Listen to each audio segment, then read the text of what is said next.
बिस्मिल्लाहिर्रहमानिर्रहीम। अस्सलाम वालेकुम नाज़रीन, अमीर सिरिया प्रोग्राम दी फ्रंट पेज आओ हैं लैला निसार है मुसागत स्टूडियोज़ में मौजूद हैं सीनियर सहाफ़ी GM जमाली साहब। जमाली साहब अस्सलाम वालेकुम and welcome to the show. नाज़रीन, फ्रंट पेज में सब खां वॾी ख़बर शामिल कंदासीं ऐं सब खां पहिरियां शामिल कंदासीं जीअं त तव्हांखे ख़बर आहे त गुज़िरियल हफ़्ते में हिकु अहम डेवलपमेंट थी हुई त खैबर पख्तूनख्वा पंजाब में जेका चूंड थियणी आहे, नंढी चूंड जंहिंखे असीं चऊं था, मुसलसिल ताख़ीर जो शिकार बणियल हुई ऐं उन जी बाद में असीं ॾिठोसीं त सदर पाकिस्तान आरिफ अलवी 9 अप्रैल तारीख़ ॾेई छॾी ऐं बाद में चीफ जस्टिस उमर अता बंदियाल पाण मुरादो नोटिस वरितो त ही आख़िर इलेक्शन्स थियण में एतिरी ताख़ीर जो शिकार छो थियनि था, जंहिंजी ॿुधणी जेको आहे उहा असां ॾिठोसीं 2 ॾींहं हली ऐं अॼु बि उन पाण मुरादे नोटिस जी जेको आहे ॿुधणी थी आहे। ऐं ही जेकी बेंच हुई इन जी असां जेकर ॻाल्हि कयूं त हीअ पहिरियों 9 रुकनी बेंच जो 9 रुकनी लार्जर बेंच हुयो, जॾहिं त इहो अॼु ताज़ो तरीन ख़बर तव्हां सां शेयर कयूं था त इहो 9 रुकनी बेंच टुटी करे 5 रुकनी बेंच थी वियो आहे। ऐं ॿी जेकी सभ खां वॾी अहम ख़बर आहे त जस्टिस मज़ाहिर नक़वी ऐं जस्टिस एजाज़ुल हसन में माज़रत करे छॾी आहे इन बेंच में शामिल थियण खां। सो पहिरीं इहा ख़बर शामिल कंदासीं ऐं पोइ जीअं त पाकिस्तान तहरीक इंसाफ़ जे चेयरमैन अनाउंस कयो हुयो त अरबा जे दिहाड़े खां पोइ हफ़्ते हिन ई हफ़्ते खां जेको आहे उहो शुरू करे वठंदा जेल भरियो तहरीक। सो उन ते बि असीं ॻाल्हाईंदासीं त केतिरनि PTI जे कारकुननि हिन वक़्त ताईं गिरफ़्तारी ॾेई छॾी आहे। सो जमाली साहब, सब खां पहिरीं इहा ई असीं ख़बर शुरू कंदासीं त पाण मुरादो नोटिस जंहिंजी अॼु ॿुधणी थी 9 रुकनी बेंच हुई, उन खां बाद में ही नंबर जेको आहे 4 ताईं वञी करे पहुतो आहे। ऐं ॿी ही ख़बर साम्हूं आई आहे त जस्टिस मज़ाहिर नक़वी ऐं जस्टिस एजाज़ुल हसन बि माज़रत करे छॾी आहे। असांजी जुडिशरी में आख़िर छा हले थो ऐं मुख़्तलिफ़ असीं सियासतदान बि ॾिसूं था जुडिशरी खे टारगेट कनि पिया त इन सॼे कियोस जो छा समरी निकिरे थी ऐं यकीनन तव्हां वटि का न का सही ख़बर हूंदी। जी ॾिसो, पहिरियों त मां मीडिया ऐं डिजिटल मीडिया खे ख़राज तहसीन पेश कंदुमि, जंहिंजी सम्झां थो त कंहिं बि ख़बर खे हाणे वाइब्रेट करण लाइ उहो एतिरो आज़ादु थी चुको आहे जो जेके जज के ज़माने में पंहिंजी मोनोपोली क़ाइमु कंदा, उल्टा सुधा फ़ैसिला ॾींदा हुआ, माण्हुनि खे सज़ाए मौत ताईं अची वई, पर उन जजनि जे ख़िलाफ़ु उन वक़्तु को हिकु लफ़्ज़ लिखणु ऐं हिकु लफ़्ज़ ॻाल्हाइण लाइ तयारु न हूंदो हो। छो जो कंटेम्प्ट ऑफ कोर्ट जी तलवार जेको आहे उहो उन्हनि वटि हूंदी हुई, जंहिंसां उहो माण्हुनि जो मां सम्झां पियो त ॻिचू कपे छॾींदा हुआ। पर हाणे सुठी ॻाल्हि आहे, आउं त सम्झां थो पाकिस्तान में हिकिड़ी हाणे जेकॾहिं असां चऊं था वाक़ई पाकिस्तान में हिकिड़ी नई तब्दीली अची रही आहे, जंहिंमें चाहे इस्टेब्लिशमेंट जे हवाले सां तव्हांखे जेको ॻाल्हाइणो आहे ॻाल्हायो, अदलिया जे हवाले सां हाणे जेको ॻाल्हाइणो आहे ॻाल्हायो, हुकुमराननि ऐं पॉलिटिशियन जे बारे में त हर को ॻाल्हाईंदो हुयो। हाणे जेकी सभ खां सुठी ॻाल्हि थी रही आहे उहा इहा थी रही आहे जो अल्हम्दुलिल्लाह पाकिस्तान में ऐं पाकिस्तान खां ॿाहिरि जेके पाकिस्तानी रही रहिया आहिनि उहे मुस्तक़िल जजनि जे बारे में माशाअल्लाह जिन ख़यालात जी ॾे वठि करे रहिया आहिनि, उन में असांखे हाणे उमेदु पैदा थी वई आहे त जज जेकी पंहिंजी हट धर्मी हाणे छॾे करे ऐं मजबूर थींदा त इंसाफ़ ते मुबनी फ़ैसिला ॾियनि। माज़ी जी अदलिया जा जेके बि तव्हां फ़ैसिला खणो, शहीद ज़ुल्फ़िकार अली भुट्टे खां वठी ऐं हेठि ताईं, त उहो तव्हांखे उन में उन्हनि जी ज़ातियात जो अक्स, उन्हनि जे मफ़ादनि जो अक्स नज़र ईंदो हुयो ऐं हिन वक़्तु बि नज़र अची रहियो हुयो। पर हाणे जेकी इहा डेवलपमेंट थी आहे, जॾहिं खां चीफ जस्टिस अता बंदियाल साहब जेको आहे इहा 9 रुकनी लार्जर बेंच तश्कील ॾिनी ऐं जिन 2 जजनि जे चवण ते इहे अज़ ख़ुदि नोटिस वरितो, अल्हम्दुलिल्लाह मां सम्झां थो त मीडिया ऐं सोशल मीडिया जे वाइब्रेंट थियण सां ऐं माण्हुनि जेके उन ते पंहिंजी तनक़ीद कई उन सां ऐं उन जा जेके टेलीफोनिक रिकॉर्डिंग्स मंज़र आम ते आयूं, उन ते जेके तासुर पैदा थियो अदलिया जे बारे में, अॼु उन में असां काफ़ी हद ताईं कामयाबु थियासीं। ऐं 4 जजनि त ख़ैर उअं ई चीफ जस्टिस जे जेकी राय हुई उन सां उअं ई इख़्तिलाफ़ करे पाण खे उन बेंच खां अलॻि करे छॾियो। उन बावजूदि बि तव्हां ॾिसो त चीफ जस्टिस साहिब कीअं बज़द हो, तॾहिं इहा बेंच जेको आहे 5 रुकनी सां बि उहो बेंच हलाए रहियो हुयो। पर अॼु जेकी हाणे ख़ुशख़बरी ताज़ी आई आहे त जस्टिस मज़ाहिर नक़वी ऐं जस्टिस एजाज़ुल हसन पाण माज़रत करे छॾी आहे। हाणे वञी इहो बेंच जेको आहे 3 रुकनी बेंच थी वियो। मां सम्झां थो त चीफ जस्टिस साहिब खे पंहिंजी इज़त जो ख़्यालु करणु घुरिजे ऐं फौरी तौर ते लार्जर बेंच तश्कील ॾियणु घुरिजे। यकीनन इहो आइन जो तशरीह तलब मामिलो आहे ऐं पाकिस्तान जी बुनियादु मां सम्झां थो त हिकिड़े नए तरीक़े सां रखण जो हींअर वक़्तु अची वियो आहे, जंहिं तरीक़े सां इहे जज पंहिंजे फ़ैसिलनि जे करे उन्हनि मुल्क जी सियासत खे तबाह ऐं बर्बादु कयो माज़ी में, ऐं असांखे केतिरा ई सियासी शहीद हिननि ॾिना। हाणे उमेदु इहा आहे त हाणे जुडिशरी खे जे एहतिसाब जो बि वारो अचण वारो आहे ऐं जहिड़े तरीक़े सां कल्ह बिलावल भुट्टो क्लियर चयो त नैब जो जेको कानून, छो ज़ाहिर आहे नैब जे कानून खे हर माण्हू इहो सम्झी रहियो आहे त उहो हिकिड़ो कारो कानून आहे, पर हुन चयो त जेकॾहिं जजनि खे वॾो ख़ुशी थी थिए हिन नैब जे कानून सां त पोइ इन ई नैब में जेको आहे तरमीम करे ऐं जेको हिननि सिटिंग ऐं अॻोणनि जजनि जी बि जेको आहे असां इंक्वायरियूं हुननि नैब खे मोकिलियूं त पोइ हिननि खे अंदाज़ो थींदो त इहे नैब जो कानून आहे छा। त पाकिस्तान में इहा चङी का तब्दीली आहे, मां सम्झां थो तमामु बहितर तब्दीली आहे। ऐं छो न, छो बि हीअ बि त ज़ाहिर आहे सरकारी मुलाज़िम ई आहिनि। पर तव्हां सम्झो नथा त इन सां एतमाद में जेको आहे को फ़र्क़ु असांखे नज़र अची सघे थो। हाणे उहे जेके बि फ़ैसिला कंदा त छा उहे मुतनाज़इयत जो शिकार थी सघनि था, माण्हू उन्हनि ते भरोसो कंदा या उन्हनि जे हर फ़ैसिले ते ईअं त उहो सुवालु उथी वेंदो? ॾिसो, भरोसो त माण्हू अदलिया ते 1977 खां पोइ कान करे रहिया आहिनि ऐं ख़ासि तौर ते जॾहिं 1970 उन खां अॻु में तव्हां ॾिसो न, जनरल अयूब जी मार्शल आहे, यहिया जी मार्शल आहे, ज़िया हलक जी मार्शल आहे, मुशर्रफ जी मार्शल आहे, इन हर मार्शल खे नज़रिया ज़रूरत हिन अदलिया करार ॾिनो आहे। न त केरु माण्हू पहिरियों बि हिननि जजनि जे बयाननि ते जेको आहे फ़ैसिलनि ते यकीन रखंदो हुयो या हिननि खे सुठो सम्झंदो हो। मसइलो इहो हूंदो त असां हुन ते ॻाल्हाए न सघंदा हुआसीं। मसइलो हिकिड़ो हूंदो हुयो जो उन्हनि ते ॻाल्हाए कान सघिबो हुयो। पर हाणे मां इन करे मीडिया खे ऐं सोशल मीडिया खे ऐं हाणे प्रिंट मीडिया खे बि इहो सभ खां अॻु में इन करे मां इहो स्टार्ट वठो त मां उन्हनि खे ख़राज तहसीन इन करे पेश कयो जो पहिरियों जेको इहा मुक़दस गाए हुई, असां भले सहाफ़त 30 सालनि खां 32 सालनि खां करे रहियासीं, पर ताक़त कान हुई जो न जुडिशरी जजनि जे बारे में तव्हां ॻाल्हाए सघो।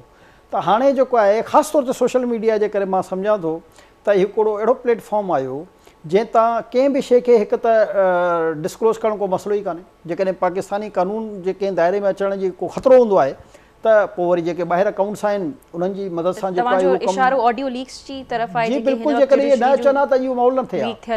जेकॾहिं ऑडियोज़ न अचनि हा त अॼु इहो जेको आहे तव्हांखे ॾींहुं नसीब न थिया जो हाणे उहे जज जंहिं ते संगीन करप्शन जा इल्ज़ाम आहिनि, संगीन, उहे जेको आहे हाणे वॾी मुश्किल सां जेको आहे हिन प्रेशर में जेको आहे हाणे उन्हनि वञी माज़रत कई आहे त बाबा असां हिन बेंच में नथा वियूं।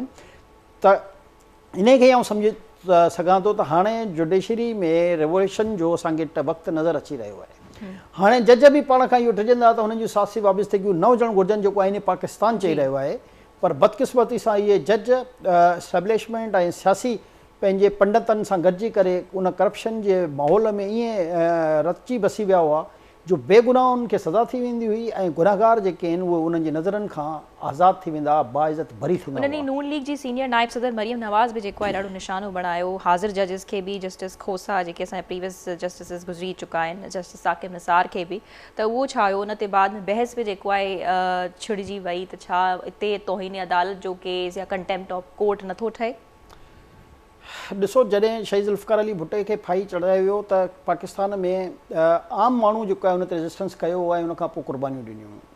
पर असांजा जेके पॉलिटिशियन्स हुआ उहे एतिरा ख़ौफ़ज़दा हूंदा आहिनि पंहिंजी एहलियत ऐं नाअहलियत जे बारे में जो हुन मुक़दस जजनि जे ख़िलाफ़ु ॻाल्हाइण जी ताक़त न हुई।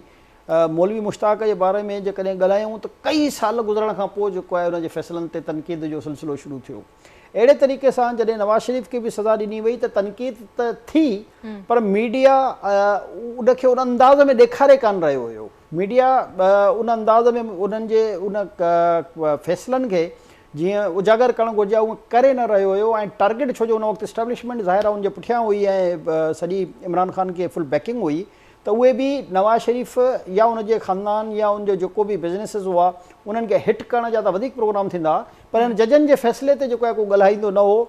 त अकामा ते हुनखे नाइल कयो वियो। केस हुयो पानामा जो, यानी अकामा जो त ज़िक्र ई कान हो पूरे केस में। केस इहो हो त पानामा में अरबें रुपए जी जेके हितां यानी की मुख़्तलिफ़ पाकिस्तानी आहे 300 खां मथे शायदि हुआ, उहे जेके आहिनि उहे अरबे खरबे रुपया कमाए करे बैरून मुल्क उन्हनि इन्वेस्टमेंट कई, जंहिंमें नवाज़ शरीफ़, शहबाज़ शरीफ़ उनजे ॿारनि जो नालो आयो। पानामा लीक्स जी आऊं ॻाल्हि करे रहियो आहियां, पर केस उहो न हलियो आहे, यानी सो मोटो पानामा जो हुयो, पर नाइली छो जो उन्हनि खे करप्शन जा सबूत ई कान मिली सघिया हुआ। नाइली जेको आहे उहो अकामा मां थी वई हुई। अकामा जेको आहे उहो अकामा में बि उन में थी जंहिंमें उन्हनि चयो त छो जो तुंहिंजो पंहिंजे पुट खां जेको आहे तूं पघार न वरिती, तूं चाहीं त वठी सघीं पियो। यानी इन ते तव्हां हयात नाइल उन्हनि करार ॾेई छॾियो त इन खां वधीक न मुल्क सां मज़ाक़ छा हुजे अदलिया जो। पर उन वक़्त में जीअं मां चयो त न असां ॻाल्हाए सघियासीं एतिरो, न जेको आहे उहो मीडिया एतिरो ॻाल्हाए सघी, न सोशल मीडिया एतिरो ॻाल्हाए सघी। पर हाणे आहिस्ता आहिस्ता आहिस्ता जीअं सियासतदान पंहिंजे, हाणे तव्हां ॾिसो न नंढे खां नंढे इलाइक़े में बि जागीरदारी या वॾेरा जी सिस्टम त अञा बि आहे, पर हर माण्हू सोशल मीडिया जी कंहिं बि वीडियो खां वायरल थियण खां घबराईंदो ज़रूरु आहे। कहिड़े बि इलाइक़े जो तव्हां मिसाल खणो त चाहे उहो कामूरो हुजे, ब्यूरोक्रेट हुजे या हाणे एस्टेब्लिशमेंट हुजे, त उहे हाणे इन मीडिया जे वाइब्रेट हुजण खां घबराइनि ज़रूरु था।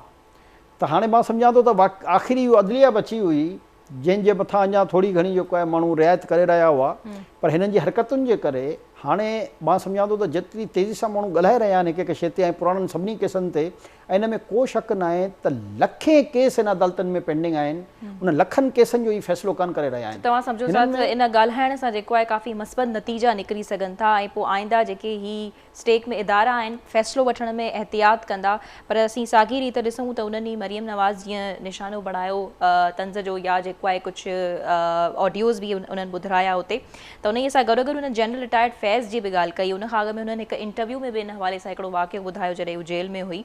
सो हू चवनि थियूं त साज़िश जो अहम किरदारु जनरल रिटायर्ड फैज़ आहे, फैज़ हमीद हो।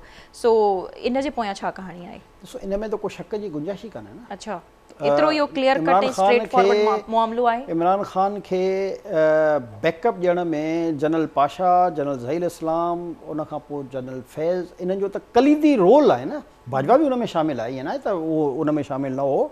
ही जेकी बि कॉन्स्पिरेंसी थी सियासतदाननि जे हवाले सां, उन कॉन्स्पिरेंसी में पीपल्स पार्टी ऐं मुस्लिम लीग नून जे ख़िलाफ़ु, जमियत उलमा इस्लाम जो सरबराह मौलाना फज़ल रहमान जे ख़िलाफ़ु सभ खां वॾी कॉन्स्पिरेंसी कई इन्हनि गॾिजी करे हुई न। ऐं इन जो आगाज़ जेको आहे उहो जनरल पाशा जे दौर मां शुरू थियो, जॾहिं उहो क्यानी आर्मी चीफ हूंदो हुयो। इहो उन वक़्त खां हिननि जो ट्रेंड सेट थियणु शुरू थी चुको हुयो। उन खां पोइ जेके बि DGISI आया या DGC आया, उन्हनि सभिनी जेको आहे इमरान ख़ान खे इन उहिदे ते आणण जे लाइ पंहिंजा पंहिंजा वसीला, सरकारी रियासती वसीला, ताक़त, पैसो, ज़ोर, बदमाशी, गुंडागर्दी, हर क़िस्म जो इस्तेमालु कयो न।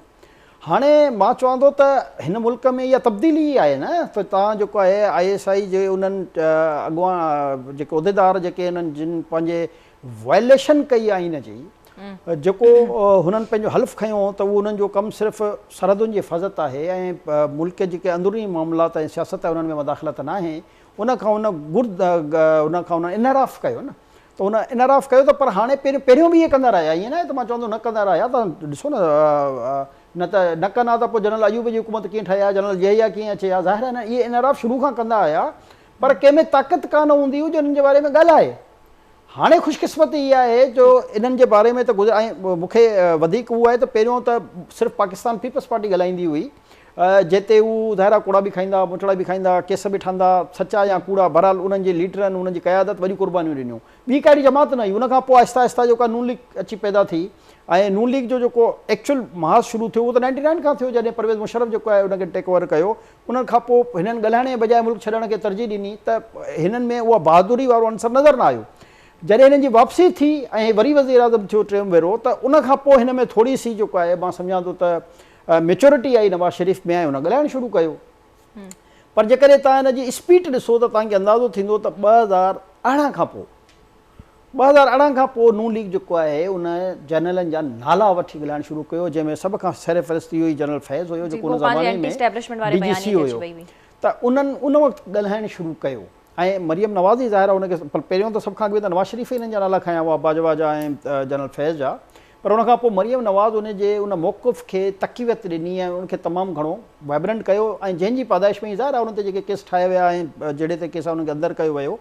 पर सुठी ॻाल्हि इहा आहे त उहो ख़ौफ़ज़दा न थी, हुन भुगतियो, सही भुगतियो या ग़लति भुगतियो, उहा हिकिड़ी अलॻि डिबेट आहे, पर उहा ख़ौफ़ज़दा न थी ऐं उन अञा वधीक ताक़त सां ऐं बहितर अंदाज़ सां पंहिंजे उन मौक़िफ़ ते बि क़ाइमु रही, पर उन मौक़िफ़ खां कुझु हफ़्ते अॻियां बि वई। ऐं सभ खां वधीक मां इमरान ख़ान खे बि ॾियणु चाहियां थो त इमरान ख़ान खे जीअं ई हटायूं, छो जो ज़ाहिर आहे उनजी पैदावार उनखे उहो खणी आया, पर सुठो सभ खां जेको असां सम्झूं था हिन मुल्क जे लाइ बहितर इहो थियो त जॾहिं इमरान ख़ान खे बि हटायूं त उन सभ खां वधीक टारगेट उन्हनि ई मोहरनि खे कयो जेके उनखे खणी आया हुआ। अच्छा त उन खां पोइ ज़ाहिर आहे हिकिड़ो उन्हनि जे ॿिन्ही बारे में पासनि खां नेशनल तव्हां सही ऐं ॻाल्हि था ॾिसो। इंटरनेशनल जेको माण्हुनि खे ॻाल्हाइण जो हिकिड़ो वॉइस मिली, आवाज़ मिली, त माण्हुनि जेको आहे जंहिंमें ताक़त न हूंदी, जेके ॻाल्हाए न सघंदा हुआ, ऐं चङा भला मां सम्झां थो न सिर्फ़ु दानिश्वर जर्नलिस्ट पॉलिटिशियन्स न ॻाल्हाए सघंदा हुआ उन्हनि जे बारे में, हाणे हर आम माण्हू ॻाल्हाइणु शुरू करे छॾियो आहे। त पाकिस्तान जी जेकी हाणे तब्दीली जो जेको इहो मरहलो आहे, मां सम्झां थो इहो सभिनी खां बहितर आहे। चवंदा आहिनि हर ॿिनि डिकेड्स खां पोइ का न का तब्दीली वारी लहर हाणे जेको आहे आख़िरी इहो बचो हुयो अदलिया असांजी, जंहिंजे बारे में तमामु घणो मुहतात थी ॻाल्हाईंदा हुआ, पर हिननि जे पंहिंजे करेक्टर जे करे, पंहिंजे हिननि जे किरदार जे करे, पंहिंजे हिननि जी जेको फ़ैसिला ॾियण जे बजाए जेके रिमार्क्स ॾींदा हुआ, उन्हनि जे करे ई एतिरा हाणे मुतनाज़ा थी विया जो अॼु जो जेको मां सम्झां थो वाक़ियो आहे, इहो जुडिशरी जी तारीख़ में इन खां अॻु में इन क़िस्म जो वाक़ियो पेश कान आयो आहे जो 4 जजनि पंहिंजे चीफ जस्टिस ते अदम एतमाद जो इज़हार करे ऐं चयो त असां हिन बेंच में ई वेहणु पसंदि नथा कयूं। इट मीन त इंसल्ट कई चीफ जस्टिस ऑफ पाकिस्तान जी, उन्हनि जे करे उनखे महसूसु थिए त उन खां पोइ सभ खां वॾा जज जेके इहे हुया जंहिंजे करे सॼो हिन वक़्तु सुप्रीम कोर्ट ते बदनामी जो धॿो लॻी आयो आहे, उन्हनि खे जेको आहे पाण उन्हनि माज़रत करे छॾी। आख़िर ॾिसो चीफ जस्टिस वटि सवाइ इन जे जो फुल कोर्ट तयारु करे ऐं उन में इन क़िस्म जा मामला खणी वञनि, छो जो हिननि आइन जी तशरीह ग़लति कई आहे, इहो हिननि खे जवाबु ॾियणो पवंदो। आइन में वाज़े लिखियलु हो त वोट जो जेको डायरेक्शन हूंदो उहो पार्टी जो लीडर ॾींदो, पर हिननि परवेज़ इलाही जी हुकूमत खे बचाइण लाइ आइन जी तशरीह खे ई जेको आहे चेंज करे छॾियो त जेको आहे उहो पार्लिमानी लीडर ॾींदो। ॾिसो इहो हर माण्हू जंहिंखे अकुलु आहे, फ़हम आहे, उहो ॾिसी करे आइन पढ़ी करे ऐं हिननि जो फ़ैसिलो पढ़ी करे पाण फ़ैसिलो करे सघे थो। हिन में हिननि खे जेको आहे शर्म अचणु घुरिजे आहे त हिननि आइन खे ई तब्दील करे छॾियो। आइन जी तशरीह करणु कोर्ट जो कमु आहे, आइन खे तब्दील करणु कोर्ट जो कमु थोरी हुयो, हिननि आइन तब्दील करे छॾियो। यानी की हाणे वरी हिननि खे आइन खे जेकॾहिं हिननि जी इन तशरीह जे मुताबिक़ वञिणो आहे त वरी पार्लियामेंटेरियन खे इहो मामिलो पार्लियामेंट खणी वञी हुनखे आइन खे तब्दील करणो पवंदो, छो जो आइन में उहो आहे ई कान जेकी हिननि तशरीह कई आहे। त अहिड़े भोंडे क़िस्म जा हिननि फ़ैसिला ॾिना जंहिंसां मां सम्झां थो त हिननि जी अदलिया जी सॼी साख मुतासिर थी वई ऐं अॼु सभिनी खे हौसलो आहे जो हाणे हिननि जजनि जे बारे में खुली करे ॻाल्हाए सघिजे थो। हिननि जी करप्शन जे बारे में हीअ सिर्फ़ु हाणे हिन वक़्तु असां न ॻाल्हाए रहिया आहियूं, पाकिस्तान जो बच्चो पंहिंजे जंहिं वटि जंहिंखे थोरो बि शऊर आहे उहो हिन ट्विटर जे ज़रिए, फेसबुक जे ज़रिए, सोशल मीडिया जे ज़रिए, हाणे त ख़ैर कॉलमिस्ट ऐं मुख़्तलिफ़ टीवी एंकर्स जेके उन्हनि ते प्रोग्राम करे रहिया आहिनि, त पहिरियों इहो पाकिस्तान में हुयो न। मुंहिंजो जेको असल मक़सदु तव्हांजो तजियो बि असीं ॿुधंदासीं, पर हाणे हिन वक़्तु असां सां लाइन ते senior reporter Ibrahim comber Islamabad खां मौजूदु आहे। अस्सलाम वालेकुम इब्राहिम साहब, उन्हनि खां पुछूं था कुझु तफ़सील अॼु जी ॿुधणीअ जे बाबति त छा अहम ख़बरूं जेके आहिनि या अहम पॉइंट्स या अहम नुक़्ता साम्हूं आया आहिनि। अस्सलाम वालेकुम इब्राहिम साहब, आवाज़ अचे पियो तव्हांखे? जी अस्सलाम वालेकुम, बिल्कुलु जी इब्राहिम साहब, तव्हां अॼु इन ॿुधणीअ जे दौरान जेको आहे उते मौजूदु हुयव, छा ख़बरूं आहिनि ऐं हाणे जेकी अॼु जी ताज़ा तरीन ख़बर चऊं जिन ॿिनि अञा वधीक जजिस माज़रत करे छॾी आहे बेंच में शामिलु थियण खां, त पोइ हीउ छा थियणु वञे पियो? छा 3 रुकनी बेंच थी वेंदो हाणे ही? जी हिकु त बिल्कुलु ई हैरान कंदड़ जेको सो अॼु सूरत साम्हूं आई आहे। आमतौर ते इहो नाहे थींदो त मुक़ररु कयल वक़्त ते जेको सो जंहिं जेको केस हुजे, 2 ॿुधणियूं जंहिंजूं थी चुकियूं हुजनि ऐं उहे जज जेके थियनि ॿुधण जे लाइ 2 कलाक देरि कनि ऐं उन खां पोइ जजनि जे अचण खां अॻु में फ़ैसिलो अची वञे पुराणी तारीख़ जो, अॼु उहो कुझु थियो आहे ऐं उहो ख़ुदि जेको फ़ैसिलो उहो ख़ुदि मुंझाईंदड़ इन हवाले सां त उन में 4 जज जेके थियनि उन इख़्तिलाफ़ी नोट लिखियो आहे, पर उन मां 2 जज जेके थियनि 9 रुकनी बेंच में उहे शामिलु थी विया ऐं 2 जज जेको सो उन्हनि पाण खे रिक्विज़िट करे छॾियो, पाण बेंच में न वेठा। पर जिन 2 जजनि ते सियासी पार्टियुनि खे बार काउंसिल खे एतिराज़ हो, उन्हनि जजनि बि पाण खे इन बेंच खां 9 रुकनी बेंच खां अलॻि करे छॾियो। त हाणे 5 रुकनी बेंच आहे जंहिंमां 4 जज जेके से अलॻि थी विया आहिनि, जिन में 2 जेके से इख़्तिलाफ़ी नोट लिखंदड़ जज आहिनि, जिन में जस्टिस यहया अफरीदी ऐं जस्टिस अतर मिनवाज शामिल आहिनि, सुठी साख रखंदड़ जज जिन खे चयो वञे थो, ऐं 2 उहे जज जस्टिस एजाज़ुल हसन ऐं जस्टिस मज़ाहिर अली अकबर नक़वी, जिन जजनि जे नोट ते चीफ जस्टिस पाम नाज़ो नोटिस वरितो हो। ऐं मदे जी ॻाल्हि इहा त जिन बेंच मां ई आवाज़ आयो हो पहिरें ॾींहं खां वठी, ऐं अॼु उनजो अक्स जेको सो असांखे इहे नोट्स जेके लिखिया आहिनि जजनि अलॻि अलॻि, उन में पिणु पढ़ण में अचे थो त जिन जजनि जेको सो हिकिड़े सर्विस मैटर खे इलेक्शन ॾांहुं कन्वर्ट कयो ऐं उन्हनि जजनि जो नोट ते बदल ही पाण नाज़ो नोटिस चीफ जस्टिस वरितो ऐं उहे ॿई जज जेको पंहिंजो माइंड अप्लाई करे चुका हुआ उहे हिन बेंच में शामिल हुआ। इहो ॿाहिरां बि एतिराज़ आयो, अंदरां बि एतिराज़ आयो। उन एतिराज़ जे करे उन्हनि ॿिनि जजनि यानी जस्टिस एजाजुल अहसन ऐं जस्टिस मदाहिर अली अकबर नकवी पाण खे अलॻि कयो, जंहिं जस्टिस यया आफरीदी ऐं जस्टिस अतर मिनला उहे पाण उन ई करे अलॻि थिया जो हुननि जो इहो चवणो थी अवामी मफ़ादनि जो केस ज़रूरु आहे, पर जंहिं नमूने ही केस टेकअप कयो वियो आहे जीअं बेंच जी जोड़जक आहे त इन में असीं नथा सम्झूं त असां हिन बेंच में शामिल हुजूं। त उहे 4 जज जिन नोट लिखियो 2 जज उन मां अलॻि थिया आहिनि ऐं 2 उहे जज जिन ते बेंच जे अंदरि बि इख़्तिलाफ़ हो ऐं बेंच खां ॿाहिरि दरख़्वास्तूं दाख़िल थियूं आहिनि। ठीकु आहे। सो यानी हाणे जीअं तव्हां चयो त 2 रुकनी बेंच आहे। जी न, 5 रुकनी बेंच आहे। अॼु 5 रुकनी बेंच ॿुधणी कई आहे, सुभाणे बि 5 रुकनी बेंच हूंदी। 5 रुकनी बेंच जी सरबराही चीफ जस्टिस कंदो ऐं उन ई में justice Mansoor Ali Shah, justice Munib Akhtar, justice Jamal Khan Mandokhel ऐं जस्टिस मोहम्मद अली मज़हर शामिल आहिनि। 4 जज जेके आहिनि 9 रुकनी बेंच मां निकिरी चुका आहिनि, उन करे 5 रुकनी बेंच। अच्छा, हिकु आख़िरी सवाल तव्हां खां क्विकली मां करणु चाहींदसि, अॼु ऑडियोज़ जे हवाले सां बि का ॻाल्हि थी अॼु जी ॿुधणीअ जे दौरान? जी बिल्कुलु, अॼु जेको रिटन और फ़ैसिलो आयो आहे उन ई में ऑडियोज़ जे हवाले सां 2 जजनि ज़िक्र कयो आहे ऐं जस्टिस जमाल खान मंदूखेल ज़िक्र कयो आहे, जस्टिस मंसूर अली शाह उन खां वधीक जेको ज़िक्र कयो आहे तफ़सील सां त ऑडियोज़ आयूं आहिनि ऐं ऑडियो लीक थियूं आहिनि। उन जो सुप्रीम कोर्ट ऐं सुप्रीम जुडिशल जेको काउंसिल आहे उन को बि जवाबु न आहे ॾिनो ऐं उन जी जांच करण बदिरां उन जज खे इन बेंच में शामिल कयो वियो आहे जेको नामुनासिब आहे। इहो बिल्कुलु हुनजे रिटन जेको सो इहो फ़ैसिलो आहे फ़ैसिले जो हिसो आहे। जी ठीकु आहे, वॾी महिरबानी इब्राहिम, तव्हां अपडेट कयो त हू रुकनी बेंच जे हवाले सां बि अपडेट कनि पिया, ऑडियोज़ जे हवाले सां बि ॻाल्हि थी आहे त उहो जज इन रुकनी बेंच में जेको आहे शामिल बि हुयो। त जमाली साहब ही तव्हां ॾिसो पिया, सो हाणे थियणी KP ऐं पंजाब में इलेक्शन हुई, मामिलो वञी सुप्रीम कोर्ट पहुतो, पाण मुरादो नोटिस वरितो वियो ऐं लॻे ईअं थो त असीं आइनी बहिरान जे तरफ़ ई हलिया वियासीं जेको असीं शुरूआती ॾींहं खां सवाल रखियो हुयोसीं त पोइ आख़िर इलेक्शन्स थींदियूं न थींदियूं। इलेक्शन कमीशन चवे थो त हुननि वटि फंड्स ई कोन्हनि कि मामिलो एतिरो गंभीर थी वियो 2-3 ॾींहंनि में सिर्फ़। असल जेको मसलो हो न, असल मसलो त हिकिड़ो सिंपल हो त हिकिड़ो CCPO लाहौर जी ट्रांसफ़र थी, उन ते हाई कोर्ट जो हिकिड़ो फ़ैसिलो आयो, उन हाई कोर्ट जे फ़ैसिले खां पोइ सुप्रीम कोर्ट ऑफ पाकिस्तान वियो त CCPO जो हिकिड़े ऑर्डर जो मसलो, उन जे मुअतली जो या उन जी पोस्टिंग जो हिकिड़ो मसलो हुजे, जीअं कुमार साहब चयो त सर्विस जो हिकिड़ो मैटर हुयो, त हाणे उन सर्विस जे मैटर खे हिननि घुमाए फिराए वञी पंजाब ऐं KPK में इलेक्शन सां वञी जोड़े छॾियो ऐं उन लाइ चयो त जेको हिन ते सोट वरितो त उन में हुननि जो जेको पर्सनल इंट्रस्ट हुयो यानी कि सर्विस मैटर खां किथां जो मामिलो किथे हलियो हुयो। त इहो ई मसइलो हो, इन ई करे सुप्रीम कोर्ट जे अंदरां ऐं सुप्रीम कोर्ट जे ॿाहिरां आवाज़ त क्लियर इन ई करे हुई न त भई फ़ैसिलो हिकिड़ो सर्विस मैटर किथे ऐं हीअ इलेक्शन मैटर किथे। जेकॾहिं इलेक्शन ते वञिणो आहे कंहिंखे नई पिटीशन फाइल करे भले वञे, को इतराज़ न आहे। असां बि चऊं था त जेकॾहिं आइन चए थो 90 ॾींहंनि में इलेक्शन कराइणी आहे त इलेक्शन 90 ॾींहंनि में, हिन में त को हू न आहे। सवाल इहो आहे त पाकिस्तान जो आइन इन ई जेके MPs इलेक्शन जा इलेक्शन थियनि था उन लाइ उन में मुद्दो बि त फिक्स आहे न 5 साल। पर जेकॾहिं हिकिड़ो को चरियो जेको अची चए त मूंखे वज़ीर आज़म कयो ऐं हू पंहिंजे हथ सां पंहिंजो असेंबलियूं टोड़े छॾे त उन्हनि जे फरमाइशी प्रोग्राम ते छा तव्हां मुल्क जे सॼे सिस्टम खे तब्दील करे छॾंदा छा? हुन चरे खे जे फरमाइशी प्रोग्राम खे असांखे पूरो थियणु ॾियण में कोई इंट्रस्ट कान्हे, छो जो जॾहिं हुन जूं 2 सूबनि में हुकूमतूं हुयूं पंहिंजूं, हो पंहिंजी हुकूमतुनि जो वक़्तु पूरो थियणु ॾे हा, पोइ जेको बि इलेक्शन जो अक्टूबर नवंबर में जेको टाइम मुद्दो मुख़्तस थियल आहे उन में इलेक्शन थिया त कंहिंखे एतिराज़ु आहे।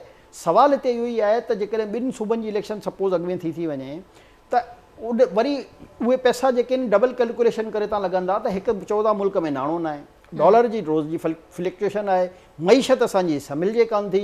हाणे हाणे इन हरकतुनि जे करे केतिरा ज़मनी इलेक्शन थिया आहिनि। हाणे तव्हां ॾिसो पाकिस्तान में मज़ाक बणाए रखी आहे हिननि पार्लियामेंट खे, यानी एतिरो त की मामूली खां मामूली उहिदे ते बि तब्दीलियूं कान थींदियूं आहिनि। जीअं हिननि जूं गुज़िरियल 2 सालनि खां तव्हां जेकॾहिं नोट कयो त रुगो ज़मनी इलेक्शननि में असांजा 2 साल गुज़री विया आहिनि। यानी इमरान ख़ान जी मुसीबत ऐं बीमारी हू अहिड़ी आहे जो हू चए थो त जेसिताणी मां न आहियां कंहिं सीट ते, हालांकि ॾिसो पार्लियामेंट में हुनजी वॾी अक्सरियत मौजूदु हुई, इहो न हो त उहो सफ़ा जेको अक़लियत में हुआ, सिर्फ़ु जेके ताहदी हुन खां नाराज़ थिया फ़र्क़ु त हिन 2-3 सीटुनि जो हुयो न, को वॾो फ़र्क़ु त कान हुयो। पर उनजे कावड़ में जेको आहे, छो जो हुनखां वज़ारत उज़्मा जी कुर्सी खसिजी वई त हू चरियो थी वियो। उन चराइप में जेको आहे हुन 2 सूबनि जी पंहिंजी असेंबलियूं बि टोड़े छॾियूं। धड़ाधड़ इस्तीफ़ाउनि जो सिलसिलो बि ॾेई छॾियो, क़ौमी असैम्बली मां बि इस्तीफ़ा ॾेई छॾियूं। क़ौमी असैम्बली मां इस्तीफ़ाऊं ॾियण खां पोइ जॾहिं हुनखे ख़बर पई त भई निगरान हुकूमत जा मसइला, इलेक्शन कमीशन जे मेंबरनि जी जोड़ जक जा मसइला, केयरटेकर हुकूमत जा मसइला ईंदा, चेयरमैन नैब जा मसइला ईंदा, त वरी चवंदा असांजो इस्तीफ़ाऊं वापसि वठो। यानी हुननि खे वटि न को विजन आहे, न छा आहे, हुनखे हिकिड़ी परवाह आहे त मां छो न इक़्तिदार में आहियां। ॿिनि सूबनि जे इक़्तिदार जे बावजूद करण ॾिनो वियो न, अगरि उहो असेंबली तोड़ण चाहे पियो या जेको एक्शन करे पियो त होॾा रिएक्शन बि अचे पियो, त तव्हां नथा सम्झो इमरान ख़ान खे हिकु रस्तो मिलंदो वियो, ऑपोज़िशन थी चवां सॉरी, हुकूमत बि हुननि सां उन ई उन लेवल में खेॾंदी वई, ॿई बराबरि ई हुया, को फ़र्क़ु कोन्हे को मुल्क जी तबाही जी जेकॾहिं ॻाल्हि कजे। ॿिनि सूबनि जी हुकूमत खे टोड़ण ऐं क़ौमी असैम्बली मां इस्तीफ़ाऊं ॾियण जे लाइ हुननि खे जेकी हींअर हुकूमत में वेठा आहिनि हिननि त न मजबूर कयो न, उहो त पंहिंजी मर्ज़ी सां फ़ैसिलो कयो न। इनफैक्ट जेके इतलात इहा आहिनि त पार्टी जेके लीडरशिप कंदो हुयो ऐं प्रेस कॉन्फ्रेंस जे ज़रिए अची जेको आहे रुगो ऐलान कंदो हुयो ऐं बाद में हुननि वीचारनि खे जेको आहे हुन ते अमल दरामद करणो पवंदो हुयो। हाणे मसइलो इहो ई आहे त हुन सिर्फ़ु पंहिंजी ज़ाती अना, पंहिंजी ज़ाती कुर्सी, छो जो हुकूमतूं त हुन वटि हुयूं, पर हुनखे छो जो हुन वटि पाण वटि कुझु न बचियो हुयो त हुन सॼे मुल्क खे दाव ते लॻाए छॾियो ऐं कॾहिं कॾहिं चवंदो त मां न आहियां त हिन मुल्क में एटम बम लॻी वञे, मां न आहियां त हिन मुल्क जी इकोनॉमी तबाह थी वेंदी, मां न आहियां त हीउ मुल्क जेको आहे डिस्टेबलाइज़ थी वेंदो, मां न आहियां त हिन मुल्क में हेतिरा टुकड़ा थी वेंदा, मां न आहियां त हीउ मुल्क डिफॉल्ट थी वेंदो। तव्हां हुनजी तक़रीरूं ॻाल्हियूं त ॿुधो न, यानी सभ खां वधीक जेके हिन मुल्क खे डैमेज लाइव बि आया त हिकु शख़्स हुननि पाण सां विहारियो हुयो जेको चवनि पिया त कंहिं पॉलिटिशियन जे ख़िलाफ़ पीटीआई जे हू को ज़बरदस्ती हुकूमत हुन खां गवाही ॾियणु चाहे थी ऐं हू प्रेशर में आहे, उहो पाण बि शख़्स जेको आहे टीवी स्क्रीन ते साम्हूं आयो, उन्हनि जी जेका प्रेस जावेद नाले शख़्स लाइव उस्मान डार जो प्राइवेट सेक्रेटरी पीए ॿुधो आहे, मूंखे ज़ाहिर तस्दीक न आहे हुनजी, ऐं नथो चई सघां, पर जेको उन्हनि पाण ॿुधायो आहे त हुनजो हाणे सिंपल ॾिसो त हुनजो हिकिड़ो स्टेटमेंट वीडियो जी सूरत में आयो आहे। उहो चए थो त हा उस्मान डार खे जेको आहे 50 लख रुपए जी करप्शन जेको आहे कमीशन किक बैक्स वठी ॾिना, ऐं हू पंहिंजी प्रेस कॉन्फ्रेंस हुनजी असां ॾिसी रहियासीं, हुन में किथे बि उहो न पियो चए जेको इमरान ख़ान पंहिंजे मुंहं सां चवां त ॿुधा त तोखे जेको आहे कपिड़ा लथा विया, यानी हिनखे एॾी तमीज़ कान्हे वाहियात माण्हू खे त हीअ कहिड़ियूं ॻाल्हियूं टीवी चैनलनि ते जेके माण्हू करणु ठीकु आहे, तव्हां अकेले में बंदि कमरे में वञी जेको धूड़ पाइणी आहे वञी ॻाल्हायो, पर तव्हां टीवी ते अची वञी थोरो मुतात रहो त इहा जेकी तव्हांजी प्रेस कॉन्फ्रेंस हूंदी इहे सभु ॾिसंदा हूंदा न मुल्क में माण्हू, ऐं अहिड़ो ऐं केतिरी देरि खां पोइ हुनजो बयानु ॿियो अची वियो त जेको आहे हा हिनखे मूं पैसा बि ॾिना न, हिनखे सम्झो त वाक़ई कान हुयो, हुनजी पंहिंजी जेको ॿिए कंहिं पीटीआई जे अॻुवान सां ॻाल्हाए रहियो आहे वरी हुनजी ऑडियो अची वई। यानी सेंसलेस। अच्छा, ये जेके सियासी एक्शन्स वठंदा था वञनि जमाली साहब त उहे वठंदा ई वञनि था, ऐं मामिलो ईअं थो लॻे त एक्सटेंड हर ॾींहुं ॻाल्हि थींदी वञी पई।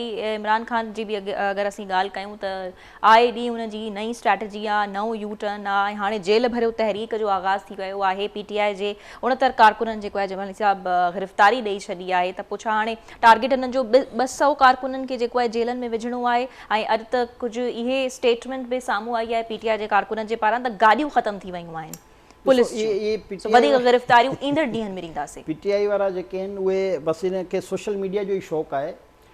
सोशल मीडिया 2-3 इहे सुठियूं शयूं, जिते सोशल मीडिया जी सुठी शइ आहे उते ज़्यादा हिकिड़ी इहा नेगेटिव पॉइंट बि आहे त हर माण्हू जेको आहे उहो चाहे थो त मां जेको आहे का हिकिड़ी नई शइ ठाहे जेको आहे पॉपुलर थियण जी कोशिशि कंदो आहे।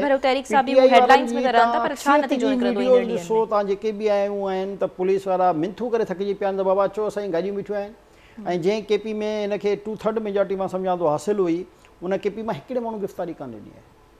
पंजाब मां वरी सीनियर कारकुननि मां सम्झां थो वरी बि कुझु डिस्ट्रिक्टनि मां, छो जो हीअ जॾहिं गिरफ़्तारियूं वीचारा नथा ॾियनि त हीअ हर MP MNA खे अॻवान खे फ़ोन थो करे त जेकॾहिं तव्हां गिरफ़्तारियूं पेश न कयूं त तव्हांखे अॻिली इलेक्शन में सीट ई कान मिलंदी, त वीचारा मजबूरी में अची कुझु माण्हू पाण सां गॾु करे ग़रीबनि खे पैसा वैसा ॾेई करे उहो ज़ाहिर उन्हनि जी तव्हां ॿुधो न, असां उन वीचारो सवाती चए पियो त मां त शाह महमूद कुरैशी सां मिलणु आयो हुउसि त मूंखे पकिड़े छॾियऊं। असद जेको आहे उमर चए थो त असां गिरफ़्तारी जो अञा फ़ैसिलो ई कान कयो, असां त ईअं निकितासीं रोड ते। शाह महमूद कुरैशी चए थो त मां त सम्झूं त मूंखे जेको ऑफिस जेको आहे वठी वेंदा। हाणे ॾिसो हाणे वरी जेके भला जेल भरो तहरीक हलाईंदा आहिनि उहे करे पंहिंजी ज़मानतुनि जे लाइ अदालतनि सां राब्तो कंदा आहिनि। अच्छा, जंहिं ॾींहं खां गिरफ़्तार थिया आहिनि सेकेंड डे खां हिननि जा सभु जेके आहिनि उहे बीठा आहिनि अदालतुनि में। को चए थो मुंहिंजो पीउ खे ॿाहिरि कढे ॾियो, को चए थो मुंहिंजे मुड़ुस खे ॿाहिरि कढाइजो, को चए थो मुंहिंजे पुट खे ॿाहिरि कढाइजो। भाई जेल भरो तहरीक जो मतिलबु इहो हूंदो आहे त हाणे तव्हां विया आराम सां जेसिताणी तव्हांजी तहरीक पूरी न थिए। पर हुनजो टारगेट त 200 ई आहे जेको हिन वक़्त ताईं ॿुधाइनि था त असांखे 200 कारकुननि जेको आहे जेल भरणी आहे 200 कारकुननि सां ऐं चवनि था त कारकुन ॾींदा था वञनि ऐं गाॾियूं जेके आहिनि उहे ख़तमु थी वियूं आहिनि वधीक सींदड़। बेसिकली हिन जो मतिलबु आहे हिन जो मक़सदु आहे मुल्क में डिस्टेबलाइज़ेशन। हिन जो मक़सदु आहे मुल्क जी इकोनॉमी खे तबाह ऐं बर्बादु करणु। न त तव्हां हिकिड़ी सिंपल ॻाल्हि सम्झी छॾियो त हिन खे को न को अहिड़ो इवेंट खपे जंहिंसां अफ़रा तफ़री पैदा थिए। ऐं 9 महीननि खां तव्हां ॾिसो त हीअ अलॻि अलॻि शोशा छॾींदो आहियो। अमरीका खां शुरू थियो त मुंहिंजी हुकूमत अमरीका घुराई, गैर मुल्की साज़िश थी, फलाणी थी, उतां शुरू थींदे थींदे थींदे हाणे उहो हिकिड़ो को कुम्हार आहे मुंहिंजे ख़्याल में पंजाब जो उन ताईं अची पहुतो आहे। मोहसिन नक़वी खां बि हाणे थोरो हेठि अची वियो आहे त हाणे फलाणे जो का साज़िश करी आहे हुकूमत कराई। त हिन जा जेके बि बयानिया आहिनि आज़ादी ग़ुलामी उहे हाणे किथे आहिनि सभु उहे। अच्छा हाणे जेल भरो तहरीक छो जो हिननि खे न हिस्ट्री जी ख़बर आहे, न नज़रियाती कारकुननि जे बारे में ॼाण आहे, न हिन जी पार्टी में आहिनि।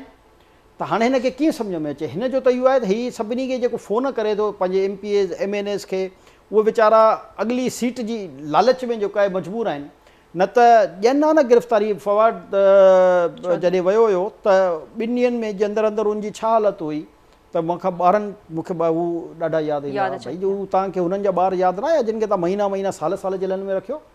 उन्हनि जी तव्हांखे ज़ालूं भेणियूं माऊं कोई नज़र न आई तव्हांखे जिन खे महीना महीना तव्हां बंदि रखियो। सुवाल इहो न जॾहिं पंहिंजी त ईंदी आहे त पोइ माण्हू मज़लूम थी वेंदो आहे। हाणे हिते मज़लूमियत जो बि ड्रामो आख़िर केतिरा दफ़ा हलंदो? मज़लूमियत जे बि हिन जे ड्रामनि जी हाणे तव्हां अंदाज़ो त लॻायो त जेकॾहिं सचा कंहिंखे वॾनि एक्सीडेंटनि जा कंहिंखे सचा फ्रैक्चर्स हुजनि, हिनखे अञा फ्रैक्चर न हो जेको जंहिं प्लस्तर लॻल आहे हिनखे, जेकॾहिं सचा कंहिंखे एक्चुअल जंहिंजूं टंगूं भॼी पवनि। जेल भरियो तहरीक में अल्टीमेटली असीं इहो चई था सघूं त 200 कारकुननि में इमरान ख़ान बि मौजूदु आहे, उन्हनि खे बि आख़िर भरणी पवंदी जेल। मौक़ो ई कान ईंदो न, पंहिंजो बयानियो चेंज करे छॾंदो न। हिन हर बयानी खां यूटर्न वठो आहे, हिन में बि तव्हां ॾिसंदो वरी यूटर्न ईंदो। छो जो हिनखे कहिड़ी तकलीफ़ आहे वीचारा ग़रीबनि मज़दूरनि खे जेके हिन सां जेके मिल ओनर्स ऐं बिज़नेसमैन आहिनि हे जेके बि गिरफ़्तारियूं पेश करे रहिया आहिनि उहे दिहाड़ी वारा आहिनि जिन खे उहे वीचारा मजबूर आहिनि त ठीकु आहे रोज़गार कान्हे, उन्हनि खे 2-2 हज़ार रुपया ॾेई जेलनि में मोकिलाए रहिया आहिनि। इन जा बाक़ाइदा माण्हुनि वटि सबूत मौजूदु आहिनि त कहिड़ी कंपनी में कहिड़ा मुलाज़िम हुआ, फैसलाबाद जी कहिड़ी कंपनी आहे, टेक्सला जी कहिड़ी कंपनी आहे, सियालकोट जी कहिड़ी कंपनी आहे, सभिनी खे ख़बर आहिनि त उहे कहिड़े तरीक़े सां सवाइ चंद जेके लीडर जेके हाणे रोइनि था रड़ियूं था कनि त असांखे ॿाहिरि कढो, उन्हनि खे जेकॾहिं माइनस कयां त PTI जा कारकुन थोरी अंदरि विया आहिनि। हे त वीचारा उहे मुलाज़िम आहिनि जेके हिननि जे जेके सनतकार फैक्ट्रियुनि में वीचारा कमु कंदा आहिनि, जिन खे मजबूर करे, छो जो उहे जेके MPA MNA या तव्हांजा ओनर्स आहिनि उन्हनि उनखे मजबूर कयो त बाबा 50-50 60-60 ॼणा असांखे ॾियो त असांजी गिरफ़्तारियूं पेश करे हिकिड़ो मिल्क में जेको आहे मिड़ेई अफ़रा तफ़री फैलाए सघूं। त हीअ त उहो सॼो ड्रामो बि थी रहियो आहे। जेल भरो तहरीक ईअं न हलंदी आहे जीअं हलाए रहिया आहिनि। अच्छा जमाली साहब, अॼु जे ॾींहं खे 27 फरवरी आहे तारीख़ ऐं अॼु जे ॾींहं खे सरप्राइज़ डे चयो वेंदो आहे। छो चयो वेंदो आहे तव्हांखे ॿुधाईंदा था हलूं, बल्कि ऑलरेडी तव्हांजे नॉलेज में बि हूंदो। अॼु नज़रीन हथियारबंद फ़ौजनि खे ऑपरेशन स्विफ्ट रिटार्ट जा 4 साल मुकमल थिया आहिनि। उन हवाले सां उन्हनि खे भेटा बि पेश कई वई आहे chairman chief of joint staff जे पारां। ऐं ISPR जो इहो बि बयानु आयो आहे त 27 फरवरी इन ॻाल्हि जो सबूत आहे त पाकिस्तान पुरअमन क़ौम आहे। सो ऑपरेशन स्विफ्ट रिटार्ट खे 4 साल मुकमल थियनि था। तव्हांखे टी इज़ फैंटेस्टिक वारी ॻाल्हि यकीनन यादि हूंदी जंहिं ॾींहं ते उन्हनि अभिनंदन खे पकतो हुयो। सो जमाली साहब, सरप्राइज़ डे छो आहे ऐं इन हवाले सां तव्हां बि जेकॾहिं कुझु ऐड करणु चाहियो, रोशनी विझणु चाहियो त प्लीज़। सरप्राइज़ डे खे इन करे नालो रखियो त बेसिकली इंडिया जेको आहे उहो पाकिस्तान खे सरप्राइज़ ॾियणु पई चाहे। उन एयरफोर्स अटैक करण जो हिकिड़ो प्लान ठाहियो जंहिंमें उन्हनि खे इहो साबित करिणो हो त असां पाकिस्तान जी टेरिटरी में अंदरि घिरी करे जेको आहे उहो पाकिस्तानी फ़ौज खे या पाकिस्तान जी हदूद खे वरी नुक़सानु पहुचायो। पर हुननि जी बदकिस्मती जो पाकिस्तानी फ़ौज जी चौकस हुजण जे करे उहो सरप्राइज़ इंडिया खे उल्टो ॾिनो वियो आहे। उनजा 2 जहाज़ किराए उन्हनि जे हिकिड़े पायलट खे अरेस्ट कयो वियो ऐं हुनखे वरी पोइ ॾाढे ख़ूबसूरत अंदाज़ में जेको आहे चांहि पेश कई वई त हीअ आहे तुंहिंजो सरप्राइज़ तोखे पाकिस्तान में असां चांहि था पियारियूं। ऐं उनखां पोइ सॼी दुनिया जी ज़ाहिर इन्वॉल्वमेंट भारत जो बहरहाल दुनिया में हिकिड़ो असर रसूख़ आहे। उन दुनिया जी उनजे करे प्लस छो जो एटमी जंग छिड़ण जो काफ़ी ख़तरो पैदा थी चुको हो। उनजी हिकिड़ी पैदाइश में मां सम्झां थो त वरी अभिनंदन खे चांहि पियारे, छो जो उहो अभिनंदन इंडिया जे लाइ हिकिड़ो सेलिब्रिटी थी वियो त माण्हू उन सां तस्वीरूं कढाईंदा। पायलट आहे छो जो असांजा अॼु ताईं जेकॾहिं पाकिस्तान जी तव्हां हिस्ट्री ॾिसो त पाकिस्तान जे पायलट शहादत नसीब में आई आहे उन्हनि जे, पर गिरफ़्तारी करे उन्हनि जे नसीब में न आई आहे। त हीअ इंडिया जी तारीख़ जो मां सम्झां थो पहिरियों अहिड़ो वाक़ियो जो हुननि जा पायलट जेके आहिनि उहे गिरफ़्तार थी विया आहिनि जिन खे हू F-17 को वॾा तोप जहाज़ सम्झंदा हुआ, उन्हनि जहाज़नि खे जेको आहे पाकिस्तान जी सरहद जे भरिसां ईंदे ई उन्हनि खे जेको आहे किरायो वियो ऐं उनखे ज़िंदा गिरफ़्तार कयो। इहो बहरहाल पंहिंजी दुनिया जी तारीख़ जो हिकिड़ो अनोखो वाक़ियो हुयो। इन करे इहो सरप्राइज़ जेको आहे असां इंडिया खे ॾिनोसीं त जेकॾहिं तव्हां को हरकत करण जी कोशिशि कंदो त इन क़िस्म जा तव्हांखे सरप्राइज़ मिलंदा पाकिस्तान जे हदूद मां। इन करे इन्हनि खे सरप्राइज़ जेको आहे नालो रखियो वियो ऐं जेको मां सम्झां थो सॼी दुनिया में हिट थियो। सही जमाली साहब, महांगाई ख़िलाफ़ हिन वक़्त ताईं एहतजाज हलनि था मुख़्तलिफ़ शहरनि में। जॾहिं खां महांगाई त ख़ैर हूअं बि हुई जॾहिं खां ही हुकूमत आई आहे, पर एहतजाज बि हलनि था ऐं उन सां गॾोगॾु अॼु असीं ॾिठोसीं त मुख़्तलिफ़ ज़िलनि में मुख़्तलिफ़ शोबनि सां तालुक़ रखंदड़ एम्प्लॉइज़ जेको आहे पंहिंजी सैलरीज़ वधाइण जे लाइ एहतजाज कया आहिनि। ऐं गॾोगॾु हिकु ॿी ख़बर बि पंहिंजे नाज़रीन सां शेयर कंदा हलूं त PM शहबाज़ शरीफ़ चवनि था त उहे नौजवाननि खे आसान कर्ज़ जेको आहे ॾियणु वञनि पिया, मुहैया करणु वञनि पिया ऐं गॾोगॾु परॾेह में हू तालीम बि हासिलु कंदा। ख़ैर इन ख़बर जूं डिटेल्स अञा ताईं साम्हूं कोन आयूं आहिनि त उहो कर्ज़ कीअं मिलंदो ऐं परॾेह वञी करे तालीम कीअं हासिलु कंदा, इहे जस्ट अॼु ख़बर साम्हूं आई आहे। पर महांगाई मां जमाली साहब माण्हू परेशान आहिनि, एहतजाज कनि था, सैलरीज़ न पियूं वधनि ऐं इनफैक्ट त टीचिंग जे शोबे सां बि खोड़ उस्ताद जेको आहे रोडनि ते नज़र आया मुख़्तलिफ़ ज़िलनि में। ॾिसो, हिन में त को शक न आहे त महांगाई हिन वक़्तु आम माण्हू खे सफ़ा मुंझाए छॾियो आहे। इन महांगाई जे करे यकीनन हर तबिके जो माण्हू परेशान आहे। हे सिर्फ़ु ग़रीब तबिके जी न, हीअ ज़ाहिर हाणे एतिरी वधी वई आहे जो इहे हर तबिको उन खां मुतासिर थी रहियो आहे। पर सुवाल इहो आहे न त इन जो को हल कान्हे। हिन वक़्तु ताईं जेके असांजे मुल्क जी मुआशी सूरत हाल आहे, इन सूरत हाल में जो को हल फ़िलहाल पंहिंजे वज़ीरनि जी कुझु सैलरीज़ वग़ैरह कटणु वञनि पिया। उन्हनि प्रेस कॉन्फ्रेंस कई, शहबाज़ शरीफ़ काबीना जा वज़ीर काफ़ी तादाद में नथा वठनि ऐं इहो ॾिसो इहे उहे ख़र्च न आहिनि, जस्ट अनाउंसमेंट आहे। ख़र्च उहे घटि थींदा जीअं असां पहिरियों चयोसीं त तमामु वज़ीरनि मुशीरनि जूं गाॾियूं, फ्यूल, बिजली जा बिल, घर सरकारी जेके हिन वटि रखियल मुलाज़िम आहिनि, सिक्योरिटी गार्ड्स आहिनि, जेसि ताईं इहे सभु शयूं उन्हनि खां वापसि न वरितियूं वञूं, छो जो नॉन एक्सपेंडिचर जो इहो अरबे रुपए जो बजट आहे। चइनी सूबनि जी ऐं वफ़ाक़ी हुकूमत जी ॻाल्हि करे रहियो आहियां। सभिनी खां बिला तफ़रीक़ वठणु घुरिजे, सॼे ऑफिसरनि कामूननि खां बि छाजे लाइ हिननि वटि गाॾियूं हुजनि ऐं छाजे लाइ जेका आहे फ्यूल ऐं मेंटेनेंस हुजनि, हिननि खे एकड़नि ते मुश्तबिल घर ॾिनल आहिनि सरकारी, छो हुजनि हिन वटि? भई पंहिंजे घरनि में रहनि, पंहिंजी पघार वठनि। पघार जो तव्हां भले वॉल्यूम वधाए छॾियो, पघार वधण ते असांखे को बि एतिराज़ न आहे, छो जो महांगाई जे हिन हिसाब सां पघार सभिनी जी वधणु घुरिजे। ऐं हुकूमत जो कमु आहे त जेके प्राइवेट सेक्टर आहे उन में बि जेको हिननि अवल त हिन वेजिस जो 25,000 हिन ऐलान कयल आहे, हिननि जे इन वेजिस ते बि अमल कान थी रहियो आहे। पर तव्हां रिसेंटली ॿुधो हूंदो त सेक्टर में बि 25 न, उनजी बि 50,000 आसिफ अली ज़रदारी साहब जो रिसेंटली बयान हुयो त 25,000 मां वधी करे 35,000 हाणे बेसिक सैलरी थियणु खपे, पर जेका 25,000 ई उहा त बाद में 18,000 थी वई हुई ऐं हाणे ख़ैर उहा बि मुंहिंजे ख़्याल में कोन मिले पई, दाहूं कनि था माण्हू। इहो ई मसइलो आहे त इहो इम्प्लीमेंटेशन त गवर्नमेंट जो कमु आहे न, त उहे बि त ग़रीब जेके सरकारी नौकरियूं नथा कनि ऐं प्राइवेट सेक्टर्स में कमु करे रहिया आहिनि, बल्कि अक्सर वॾी तइदाद त उन्हनि जी आहे जेके प्राइवेट सेक्टर्स में कमु करे रहिया आहिनि, त उन्हनि जी पघार जो जेकॾहिं तव्हां हुकूमत मिनिमम वेजिस उनजी मुक़ररु करे थी त उन ते तव्हां अमल दरामद करण में नाकाम था वञो त पोइ उन ग़रीबनि खे रिलीफ केरु ॾींदो? भई लॉ इहो थो चए, जेकॾहिं असां लेबर लॉस जी ॻाल्हि कयूं त जंहिं बि फैक्ट्री कंपनी में को बि माण्हू ते नौकिरी करे रहियो आहे त उनजी हेल्थ फैसिलिटी, उनजी लाइफ इंश्योरेंस, उनजी हेल्थ इंश्योरेंस उनजी ज़िमेदारी आहे। बदकिस्मती सां हिते को ॾेई कान थो, कहिड़ी फैक्ट्री, कहिड़ो मज़दूर, कहिड़ो कंहिं जॻह ते लेबर लॉस न आहे। ऐं जेके हिननि वरी मुख़्तलिफ़ इदारा हिन जी चेकिंग ते लॻायल आहिनि, उहे सभु चोर करप्ट माण्हू ते वेठा आहिनि जेके रुगो पंहिंजी धंधेबाज़ी करे रहिया आहिनि, पर गवर्नमेंट जे कानून ते अमल दरामद करण जे लाइ पंहिंजा फ़राइज़ ई अंजाम न ॾेई रहिया आहिनि। त बेसिकली पर इहो कमु त गवर्नमेंट जो आहे त उहा सख़्ती करे, पंहिंजी हेठि रिजीम खे ॾिसे, उनजी मॉनिटरिंग करे, उन खां रोज़ जी बुनियाद ते रिपोर्ट वठे, जंहिं जॻह ते लेबर्स लॉज इम्प्लीमेंट थियणु घुरिजनि उन्हनि जी इम्प्लीमेंटेशन जे बारे में उन्हनि खां ॼाण हासिलु करे, पर हिते को पुछण वारो ई कान्हे, न कंहिंखे होश आहे त हिन बारे में पुछणो बि आहे। पूरे पाकिस्तान जे कंहिं बि जॻह ते लेबर लॉस ते अमल दरामद न थी रहियो आहे, त इहो बदकिस्मती आहे न। जेके यानी इहे जेके हुकूमतुनि जा असल कम आहिनि, असां इहो ई चवंदा आहियूं त हुकूमत ते वॾी ज़िमेदारियूं हूंदियूं आहिनि।